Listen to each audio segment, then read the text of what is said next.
Hello everyone. In this video, I will talk about introduction to Postgres SQL, why do we need database and how the information is stored inside the database. So let's start with the Postgres SQL introduction. Okay.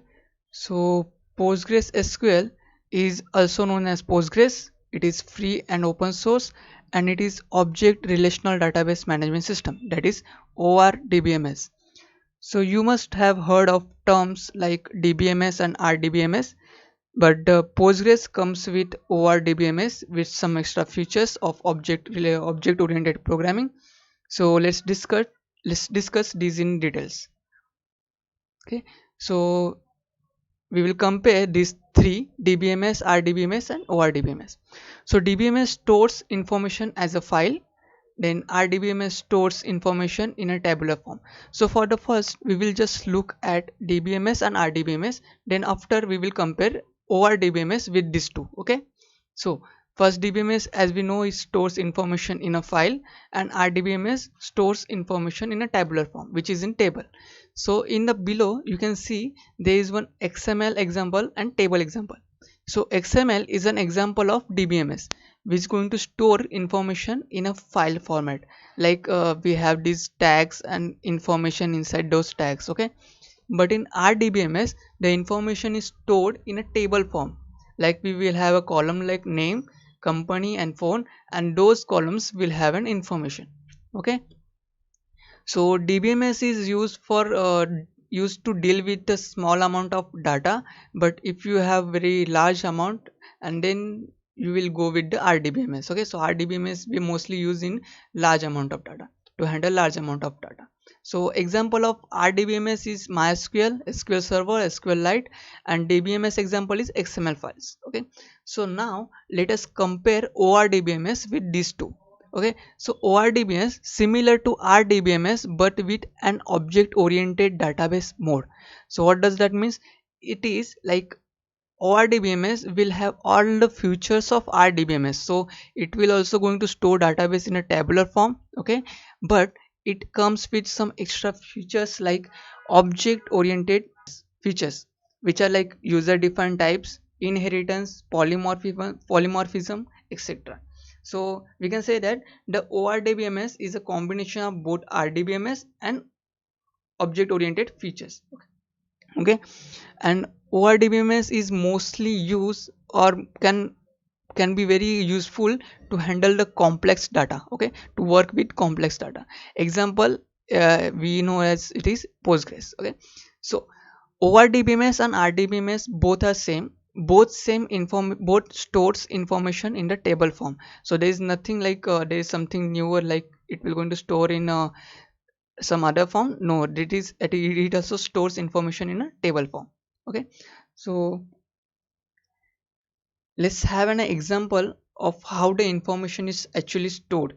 Okay, so here I'll take one example of bookshelf. Okay, suppose you have a bookshelf and you have all those shelf in that particular bookshelf. Okay, so okay, this is complete bookshelf, and these are the shelves, that is shelf 1, 2, 3, 4, and 5. There are 5 shelves. Okay, so how the database will going to look like? The book shelf, that complete table will act as a database. That complete book shelf will act as a database. In that database we are having a tables like shelf 1, shelf 2, shelf 3. These are the tables, and in these tables we are going to store our books. Same we do, like this is shelf. In shelf 1 you will have books of semester 1. In shelf 2 you will have books of semester 2. In 3 similarly you will go with semester 3. Okay, same like this.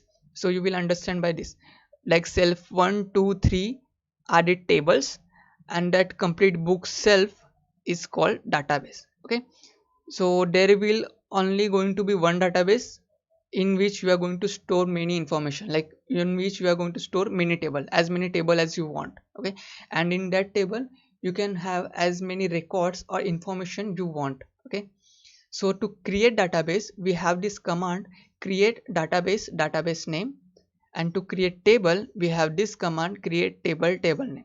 But before creating table inside that database, we first need to change or use that created database. Okay, we'll understand this more when we go in the command, okay, when we execute the command, but this is how it works. Okay, okay, so next what we are going to look at is how the information is being stored in the table form.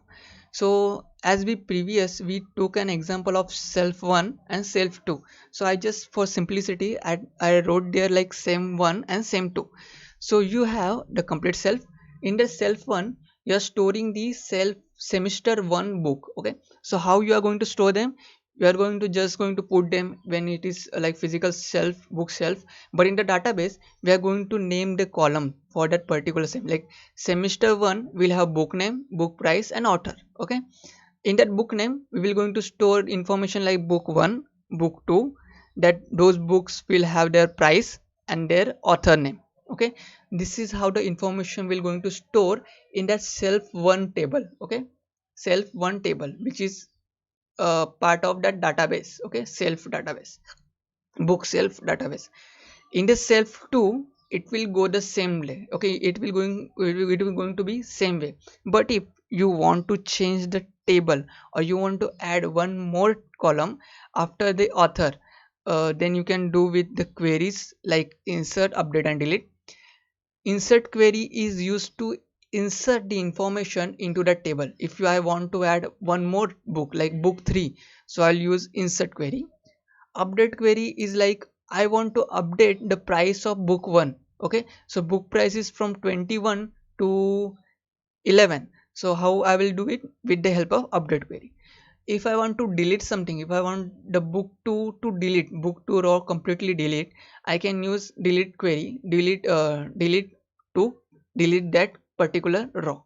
So insert, update or delete are used to modify or change the information in our table. Now the database is completely of rows and column. RDBMS is rows and column. So rows are horizontal. Okay, horizontal information, like, or that book 2, you can see the arrow mark dot row. So that book 2 complete is an row. Okay, book 2 31 and xyz, that complete is an row, and the column is that author, book price, book name. These all are the columns. Okay, so columns are vertical and rows are horizontal. Okay, that's it. Then next we will look why do we need database. So there are many reasons why do we need database, but the main reason is to store the large amount of information. Okay, so storing the information is very necessary. We need to store information in order to access that information in the future. Okay, so in the database we cannot just store the information in text format, like I just stored book name and all those things. We can also store images, audio files, audio files, video files and many more. Okay, so that's why we need database. This is what I think.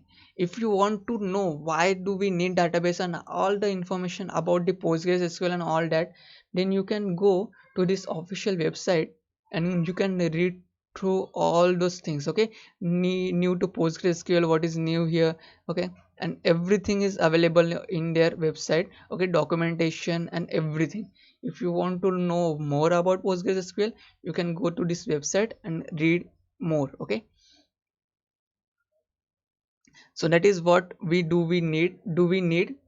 That is why we need database. Okay, so there is so many reasons why do we need database, but these three are like, I think, which are very necessary, because storing the large amount of information is really necessary. We all know that.